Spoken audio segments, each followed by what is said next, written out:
What is the measure of a man? What does it mean to lead a life well lived? I often thought about those questions, and with the help of John Aceti, I had the opportunity to explore them through John's amazing life. John is spry and vibrant at the age of 93, and I met him after he had published his 7th book at age 92. As I got to know John and his life story, I wanted to share this amazing and inspiring journey, which began in Niagara Falls in the 1930s, to his current life in the hill country of Texas. Overcoming an humiliating childhood incident at age 8, John was the first in his family to go to college, served in the Air Force, became a teacher, a principal, and retired from his first career.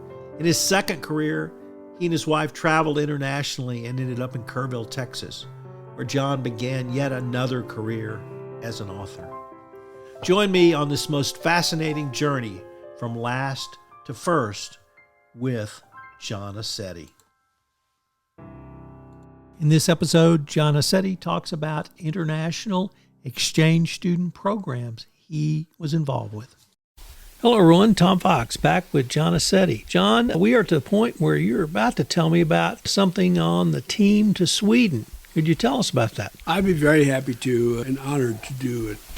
After returning from Argentina with the Rotary Club for 4 weeks to further international understanding, for a couple of years I began thinking about maybe something else that I could do on an international level that would benefit other people.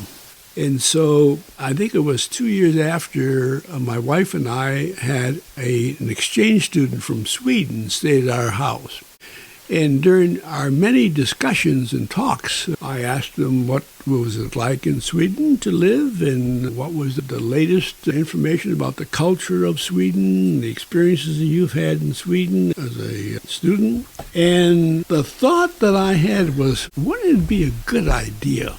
I was only thinking about this myself, is that I wonder if I could initiate what I would call an early start to exchange students, which are usually done at the high school. Why not initiate it, at least explore the idea, initiate a program? What if I took a teacher and an elementary student to Sweden for a week, 10 days?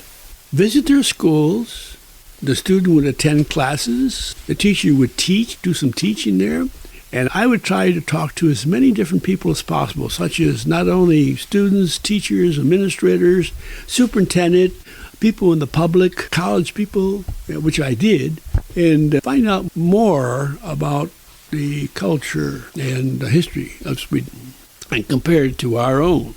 So I said, gee, that would be a great thing to do, but boy, there's a lot of people that would have to be involved.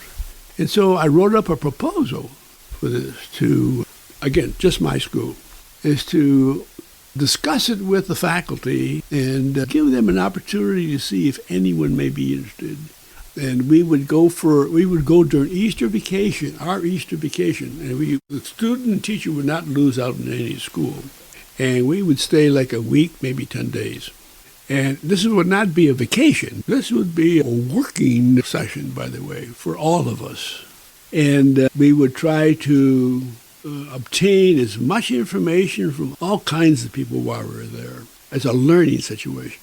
And I said that wouldn't it be great for a teacher to have that experience? Now, but more so, what a more important thing would be a student who can have that kind of international experience at the elementary level. And then as they move to the middle school and high school, that person can maybe be instrumental in talking to other people what her experiences or his experiences were. So other kids at the high school can say, hey, maybe I should apply for a position as an exchange student and go away for 3 months or a year. I said, that's not to me, myself, I said, I think it's a great idea. It's an early start. And if we explore it and we do it, at least try it and see how people react to it. So I wrote out the proposal. The first thing I submitted was to my superintendent of schools. What do you think, sir? It's not too bad. He says, are you going to pay for it? And I said, no. And he said, how are you going to pay for it? I said, I'll tell you what I'd like. I'd like to have a teacher go, and a student, 5th grade student. I want that student to come back and spend another year at the school, again, to learn and share with our students what the experiences he or she had. I said, what I'd like to do is to have the Rotary Club pay for the teacher's expense. I can submit that to the Rotary Club.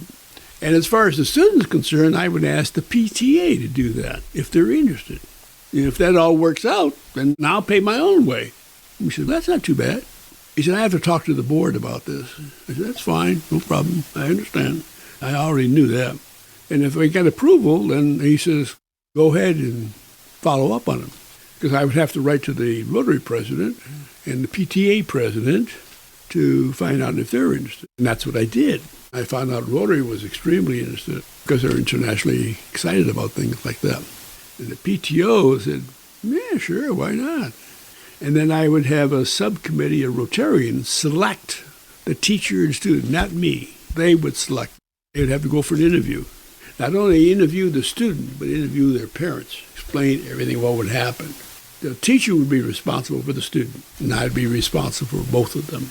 So I had to have a tight rein on them. No, I didn't have to, but we stayed at the home. We did stay at the homes of Swedish people. I made contact with the president of the Rotary Club, where this exchange student that was living with me came from. And he was surprised and very, I said, acceptable to have us come. He said, I would be very happy to make arrangements for you to stay in different homes, and that would work out fine. We get some Rotarians to help out. I said, okay, go to a meeting also. So anyway, we got money from the Rotary Club. We got money from the PTO. We made plane arrangements. We had a big article, it's in here, in the paper, on it as we were sent off. Got a lot of flack from some people, by the way. Ooh, man. I bet you did. And I knew it would come. Sure. And I was ready for it. And guess who I got most of the flack from? The parents? No. High school teachers and administrators. That's not what you should be doing. You should be teaching at 3 hours. And I would respond. I says, I know, you're right. But what do I do with the child who knows the 3 hours? Keep teaching the 3 hours? And they didn't know what to do. So anyway, the secondary people always like to tell elementary people how to do it, or when to do it, where to do it, and why to do it. I don't know why they're that way. But anyway, we flew to Sweden. We were picked up by Rotarians. And I was taken to one family's house where I stayed. Very nice people, by the way. And the teacher and the student stayed at another Swedish family house for a week. Now, the child attended classes in this one school. That's where the teacher helped teach there about the United States and the American culture and educational programs that she was involved in. And I sat in some middle school classes and high school classes. I talked to some parents, talked to some administrators, some board members. So got a real feel for what this whole educational program was. Now, on one weekend we were there, I think 1 week or 2 weekends, 1 weekend or 2 weekends, they took us around to see the historical places around their city. And that was fascinating. And they told us about the wildlife, especially the birds. They would fly down to Africa.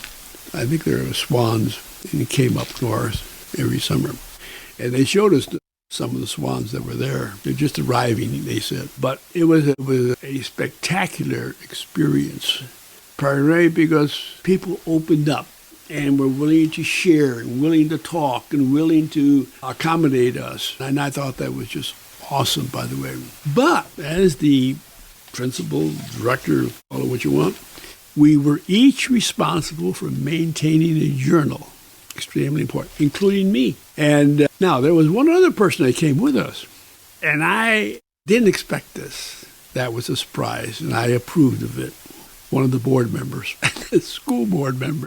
That's interesting. Yeah. She was Swedish, and she had relatives in Sweden. She said, I'd like to come and join the group, and I can be with you for a little while, but then I'll be visiting my friends, and I'll come back. I said, yeah, no problem at all. Sure, that's great.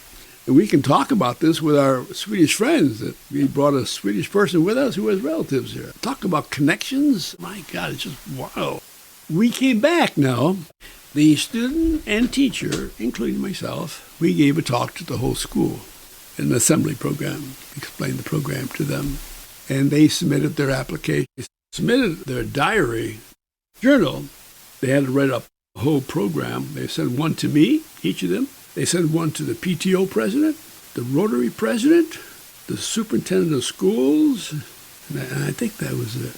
All the ones that were head of the whole program. So they each received a copy of this report, so they would know that we're justifying why we went. And it worked out beautiful.